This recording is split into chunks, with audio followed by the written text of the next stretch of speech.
देवबंद के बैरून कोटला इलाके में आज दशकों बाद हर हर महादेव का नारा गूंजा। 200 साल पुराना शिव मंदिर करीब 60 साल बाद खुला और पूजा पाठ की गई।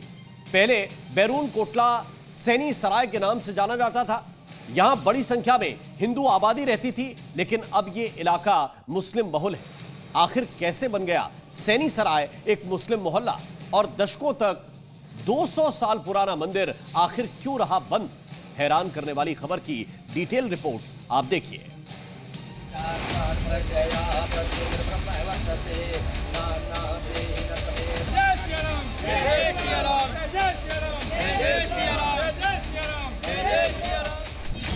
तीस साल बाद देवबंद के मंदिर में पूजा।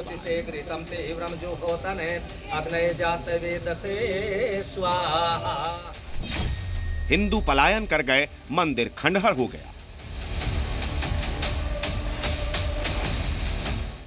सहारनपुर का देवबंद, जो अब इस्लाम की सबसे प्रभावशाली विचारधाराओं में से एक का सबसे बड़ा गढ़ है। यहां कभी बड़ी संख्या में हिंदू रहते थे, लेकिन अब मुस्लिम मेजॉरिटी में है। देवबंद के बैरून कोटला इलाके में 1992 के दंगों के बाद से बंद पड़े मंदिर को खोला गया। यहां पूजा पाठ की गई, हवन किया गया।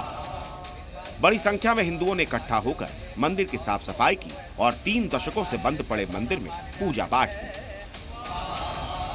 और यहाँ पर पहले हिंदू बहुतायत में रहते थे और मुस्लिम बस्ती बढ़नी प्रारंभ हुई।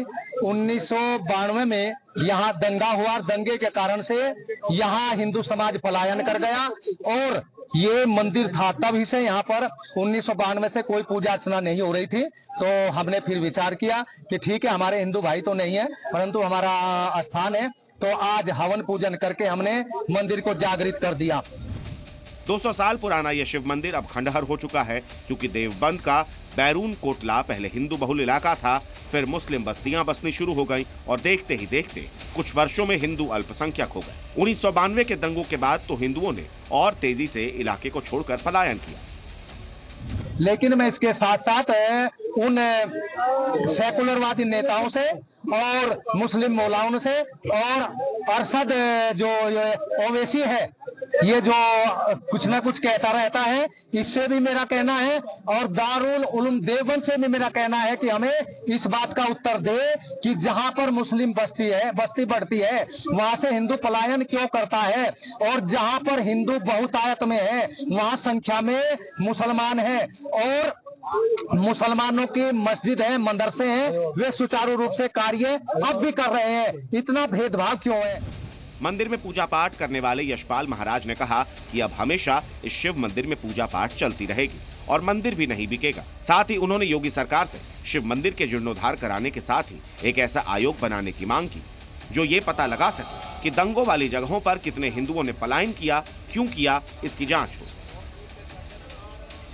एक आयोग बनाया जाए और वो आयोग पूरे भारत का निरीक्षण करे कि जितने भी भारत के अंदर बड़े बड़े शहर हैं, कस्बे हैं, वहां से हिंदुओं का पलायन हुआ, क्यों हुआ। यशपाल महाराज ने मंदिर में पूजा पाठ के साथ सो कॉल्ड सेक्युलर नेताओं और मौलाना मौलवियों पर भी निशाना साधा और कहा कि जब तक हिंदू अत्याचार सहता रहेगा तब तक भाईचारा, और अगर हिंदू आवाज उठा दे तो ये सेक्युलरवादी नेता उस समय भाईचारे को खतरे में बताते हैं। मौके पर पुलिस की मौजूदगी में मंदिर खुला, पूजा पाठ हुई। इसके साथ ही यशपाल महाराज ने कहा कि अब मंदिर बंद नहीं होगा और जीर्णोद्धार की मांग कब तक पूरी होगी, ये आने वाला वक्त बताएगा। ब्यूरो रिपोर्ट, जी मीडिया।